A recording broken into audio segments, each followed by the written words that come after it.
नमस्कार, अरुणाचल समाचार में आपका स्वागत है। मैं हूं शोभा। आइए बुलेटिन में सबसे पहले देखते हैं मुख्य समाचार।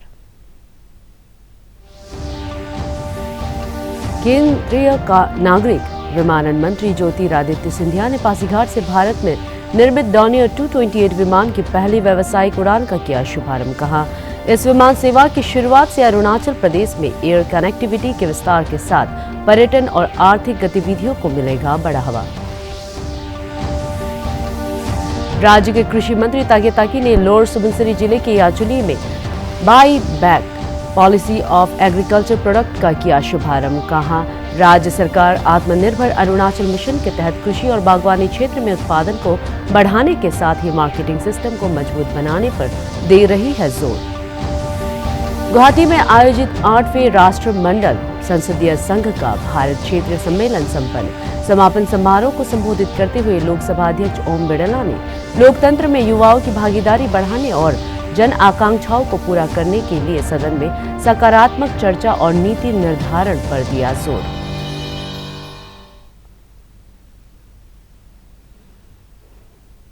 केंद्रीय नागरिक विमानन मंत्री ज्योतिरादित्य सिंधिया ने भारत में निर्मित डॉनियर 228 विमान की पहली व्यावसायिक उड़ान को आज अरुणाचल प्रदेश के पासीघाट से हरी झंडी दिखाकर रवाना किया। यह विमान सेवा असम के डिब्रूगढ़ को अरुणाचल प्रदेश के पासीघाट और असम के लीलाबाड़ी से जोड़ेगी। इस उड़ान का संचालन अलायंस एयर करेगी। लोगों को आगामी 18 अप्रैल से सप्ताह में 2 दिन इस उड़ान सेवा का लाभ मिल सकेगा। हिंदुस्तान एरोनॉटिक्स लिमिटेड द्वारा भारत में ही निर्मित डॉनियर 228 विमान एक बार में 17 यात्रियों को ले जा सकता है। इस विमान सेवा की शुरुआत में अरुणाचल प्रदेश में न सिर्फ एयर कनेक्टिविटी का विस्तार होगा, बल्कि इससे पर्यटन और आर्थिक गतिविधियों में भी इजाफा होगा। श्री सिंधिया ने कहा है कि अगले 3 हफ्ते के भीतर डॉनियर की फ्लाइट सर्विस तेजू से और 1 महीने में जीरो से शुरू हो जाएगी। उन्होंने कहा कि अगले चरण में मेचुका, तुतिंग और विजयनगर से भी विमान सेवाएं शुरू की जाएगी। इस अवसर पर अरुणाचल प्रदेश के मुख्यमंत्री पेमा खांडू, केंद्रीय कानून मंत्री किरण रिजिजू, लोकसभा सांसद तापिर गाव सहित कई अन्य नेता और वरिष्ठ अधिकारी भी मौजूद थे।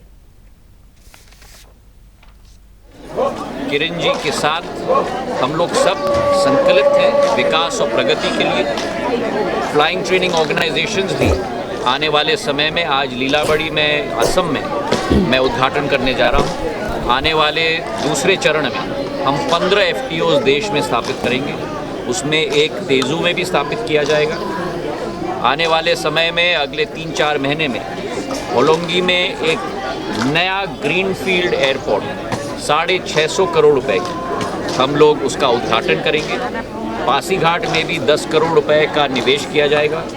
तेजू के एयरपोर्ट में उन्नतीकरण और जीर्णोद्धार के लिए 70 करोड़ रुपए करीब निवेश किए जाएंगे। तो प्रधानमंत्री जी का संकल्प है कि हमारे उत्तर पूर्वी राज्यों को विश्व के मुख्यधारा के साथ जोड़ना है, केवल देश के मुख्यधारा के साथ। और इंटरनेशनल उड़ान के तहत भी उत्तर पूर्वी राज्यों को विश्व के अनेक देशों के साथ जोड़ने का हमारा संकल्प है। तो प्रगति ही, विकास ही प्रधानमंत्री जी की सोच है, विचारधारा है। लोगों को जुड़ाना, दिलों को जुड़ाना। उड़े देश का आम नागरिक उस योजना के तहत करीब 25% फ्लाइट्स इस अगले उड़ान के चरण में उत्तर पूर्वी राज्यों के लिए बोली लगाई जाएगी। टोटल 160 फ्लाइट्स लगेंगी। उसमें से करीब 40 फ्लाइट्स उत्तर पूर्वी राज्यों की बोली लगाई जाएगी। तो देश के स्तर पे, अंतर्राष्ट्रीय स्तर पर इस क्षेत्र को विश्व के साथ जुड़ाने की हमारी सोच और विचारधारा है। मुख्यमंत्री पेमा खांडू और केंद्रीय मंत्री किरण रिजिजू ने आत्मनिर्भर भारत मिशन के तहत made in India Dornier aircraft सेवा के पासीघाट से शुरू होने पर खुशी का इजहार करते हुए कहा है कि पीएम मोदी के विजन के अनुरूप अरुणाचल प्रदेश में विमान सेवाओं के विस्तार से विकास को नई गति मिलेगी और स्थानीय लोगों के जीवन स्तर में सुधार होगा। श्री रिजिजू ने कहा कि केंद्र सरकार की वाइब्रेंट विलेज योजना से सुदूर गांव में भी बुनियादी सुविधाओं का विकास होगा।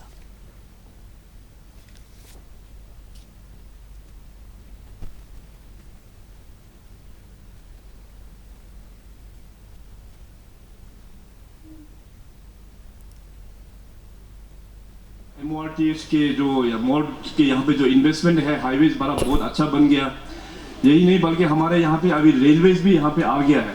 सभी फुटहिल एरियाज में इंक्लूडिंग पासीघाट अभी रेलवेज का काम अभी खत्म हो चुका है। बहुत जल्दी यहाँ पे रेलवेज बन जाएगा। ईटानगर PM मोदी साहब ने ऑलरेडी कनेक्ट कर दिया। तो हमारा जितनी भी जो फॉरवर्ड एरियाज है, तवांग हो गया, इस तरफ में अपना आलो साइड हो गया, तो यहाँ भी हम लोग रेलवे लेके जा रहा है। जो तीसरा जो कनेक्टिविटी है हमारा डिजिटल कनेक्टिविटी, तो ये हमारा ऑनरेबल PM साहब ने जो यहाँ का जो प्रॉब्लम सुनते हुए तुरंत उन्होंने 980 4G टावर्स का तुरंत सैंक्शन करके दे दिया। उसका भी काम यहाँ पे हर एक क्षेत्र में चल रहा है। तो बहुत ही जल्दी कनेक्टिविटी, डिजिटल कनेक्टिविटी में भी हम लोग आगे बढ़ जाएंगे। और जो अभी एयरवेज का जो कनेक्टिविटी है, आप सबको पता है कि अभी फिलहाल अरुणाचल प्रदेश में हमारे पास 8 advance landing ground including Pasighat और तेजू एयरपोर्ट को मिलाने से 8। We are taking some very important steps as per Prime Minister's vision of vibrant village. Now the concept of vibrant village is to stop the thinning of population from the border area. We will identify all the villages of the border areas, and Prime Minister has already instructed the central government officers to visit the border areas. So all the central government officers will be visiting the border areas, especially all difficult border areas. They will stay there, make plan, and also to give ideas how to develop the border areas through respective departments and ministries. So under the Prime Minister's guidance, we have started planning out. So vibrant village concept, especially it will be very, very useful for Arunachal Pradesh to develop the border area, especially towards Indo-China border area side, and as well as the Indo-Myanmar border side. So things are happening. This airport issue today, we have come here. New airlines have been launched. New airstrips are being inaugurated. So now the era of air connectivity in Arunachal Pradesh has begun. Arunachal Pradesh सरकार ने विमान ईंधन पर लगने वाले VAT में कमी करते हुए इसे 20% से 1% कर दिया है। गौरतलब है कि पिछले दिनों केंद्रीय नागरिक उड्डयन मंत्री ज्योतिरादित्य सिंधिया ने देश के सभी राज्यों से अंतर्राष्ट्रीय बाजार में पेट्रोलियम पदार्थों की बढ़ती कीमतों के मद्देनजर यात्रियों पर बोझ को कम करने के लिए एयर टरबाइन फ्यूल पर लगने वाले वैट में कमी करने का अनुरोध करते हुए उन्हें एक पत्र लिखा था। अपने एक ट्वीट में श्री सिंधिया ने राज्य सरकार के इस कदम का स्वागत किया है। राज्य के कृषि मंत्री तागे ताकी ने आज लोअर सुबनसिरी जिले के याचुली में by back policy of agriculture product का शुभारंभ किया। पापुमपारे जिले के मेगा फूड पार्क बंदरदेवा द्वारा आयोजित इस कार्यक्रम में जिला उपायुक्त सोमचा लोवांग, ADC तोको बाबू सहित कई अधिकारी मौजूद थे। अपने संबोधन में कृषि मंत्री ने कहा कि राज्य सरकार आत्मनिर्भर अरुणाचल मिशन के तहत कृषि और बागवानी क्षेत्र में उत्पादन को बढ़ाने के साथ ही किसानों को उत्पाद का उचित मूल्य दिलाने के लिए मार्केटिंग सिस्टम को मजबूत बनाने पर जोर दे रही है। एक हाथ गोरवार हो जाएगा, एक ही 1 2 अब ज्यादा नहीं, आधा करके मिले, कृषि बागवानी में भी मिले। मैं इसीलिए SRLM का जहाँ कोई था क्या रिक्वेस्ट है आपको, प्रोग्राम का मुताबिक लोग सेल्फ हेल्प ग्रुप को इनकरेजमेंट करना है, लेकिन जितने अरुणाचल में किसी भी सेल्फ हेल्प ग्रुप अरेंज मत करो।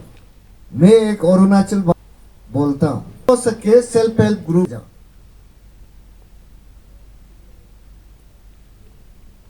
गुवाहाटी में 8वें राष्ट्रमंडल संसदीय संघ के भारत क्षेत्रीय सम्मेलन के समापन सत्र को संबोधित करते हुए लोकसभा अध्यक्ष ओम बिड़ला ने लोकतंत्र में युवाओं की भागीदारी बढ़ाने और जन आकांक्षाओं को पूरा करने के लिए सदन में चर्चा और नीति निर्धारण पर जोर दिया है। उन्होंने कहा कि बेहतर भविष्य के लिए विधायकों की भूमिका अहम है और उन्हें अपने क्षेत्र के आकांक्षी वर्गों और समस्याओं पर सदन में सकारात्मक चर्चा करनी चाहिए। इस अवसर पर राज्यसभा के उपसभापति हरिवंश, कई राज्यों के विधानसभा अध्यक्ष, उपाध्यक्ष, सांसद और विधायक तथा लोकसभा सचिवालय के अधिकारी मौजूद थे। महत्वपूर्ण विषयों पर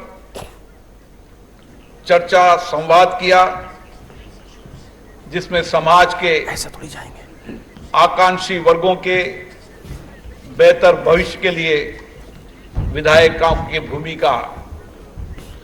इस सम्मेलन में हमने व्यापक रूप से चर्चा की कि किस तरीके से हम आकांक्षी वर्गों की बेहतर भविष्य के लिए विधायकों की भूमिका हो,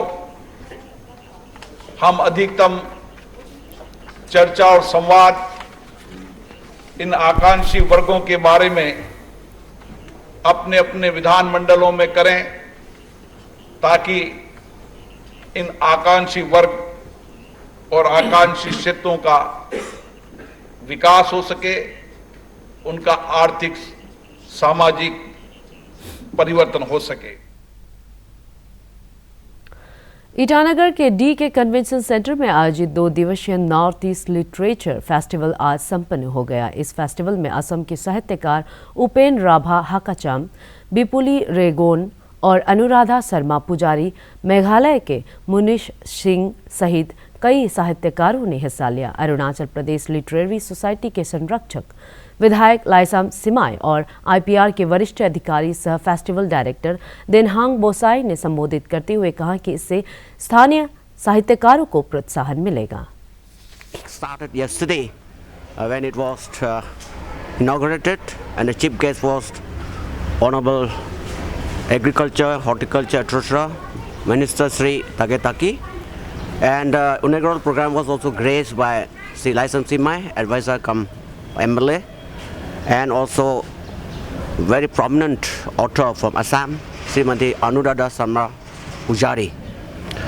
During the sessions, the participants said their views. There were a number of sessions like poetry reading, short story reading, etc. And today also the program will continue in the evening. We have also displayed book exhibition, book stall for that matter. मुख्यमंत्री पेमा खांडू ने बेहतर अरुणाचल के लिए तिराप, चांगलांग और लोंगडिंग जिले के भटके हुए युवाओं से उग्रवाद को छोड़कर समाज की मुख्य धारा से जोड़ने की अपील की है। सोमवार को तिराप जिले के खोंसा जनरल ग्राउंड में तुत्सा जनजाति के त्योहार पोंगतो उत्सव समारोह को संबोधित करते हुए श्री खांडू ने कहा कि उग्रवाद किसी भी समस्या का समाधान नहीं है और इस समस्या के लिए तिराप, चांगलांग और लोंगडिंग क्षेत्र का विकास प्रभावित हुआ है। उन्होंने कहा कि राज्य सरकार की सरेंडर पॉलिसी के अनुसार मुख्यधारा से जोड़ने वाले युवाओं के पुनर्वास के लिए सरकार ने पर्याप्त प्रावधान किया है।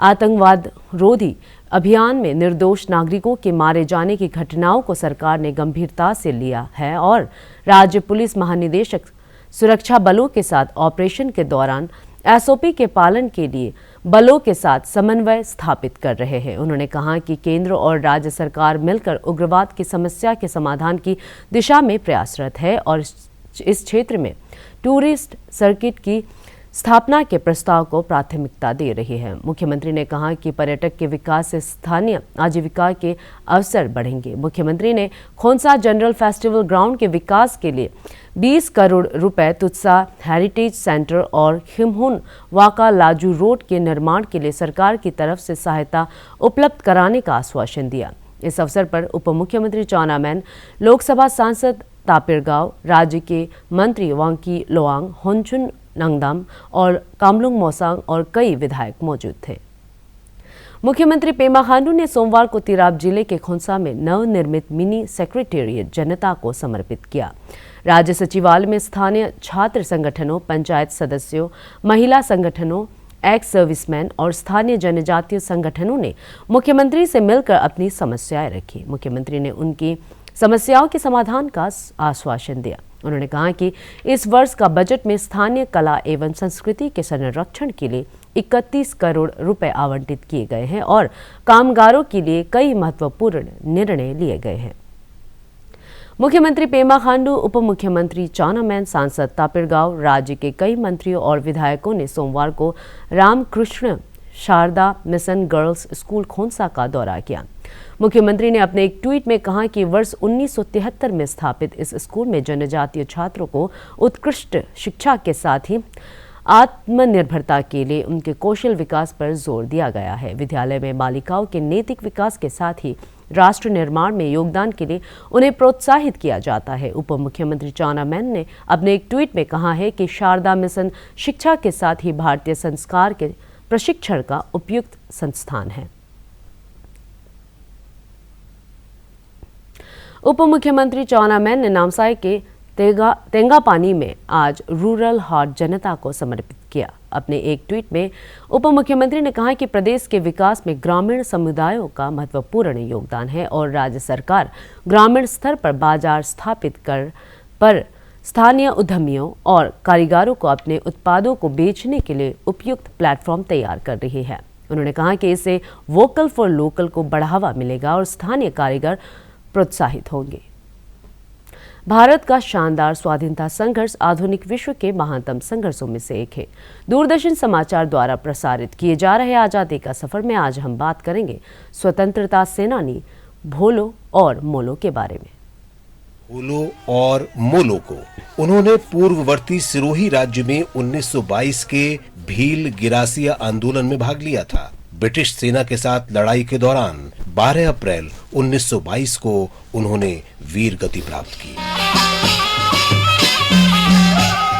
भोलो और मोलो ने एक के आंदोलन में भाग लिया था, जो सरकारी अधिकारियों द्वारा जनजातीय लोगों के उत्पीड़न का विरोध करने के लिए शुरू किया गया था। इस आंदोलन के माध्यम से अत्यधिक ऊंची राजस्व दर और सिरोही राज्य में जबरन मजदूरी के संबंध में जनजातीय लोगों की शिकायतें दूर करने की मांग की गई थी। रोहिरा के भील और चंदे। अरुणाचल समाचार के आज के अंक में इतना ही। जाने से पहले आप सभी से अनुरोध है कि कोविड-19 के दिशा निर्देशों का पालन करें। हमेशा मास्क लगाएं, बार बार हाथ धोएं और सोशल डिस्टेंसिंग के नियमों को मानें। कोरोना महामारी से बचाव के लिए आपका वैक्सीन लगवाना भी जरूरी है। अगर आप वैक्सीन लगवाने के पात्र हैं तो जरूर लगवाएं। हम कल फिर हाजिर होंगे अरुणाचल और देश दुनिया की खबरों के साथ। चलते चलते आपको बता दें कि आप अरुणाचल समाचार हमारे YouTube channel DD news Arunachal पर भी देख सकते हैं। देखते रहिए अरुण प्रभा। नमस्कार।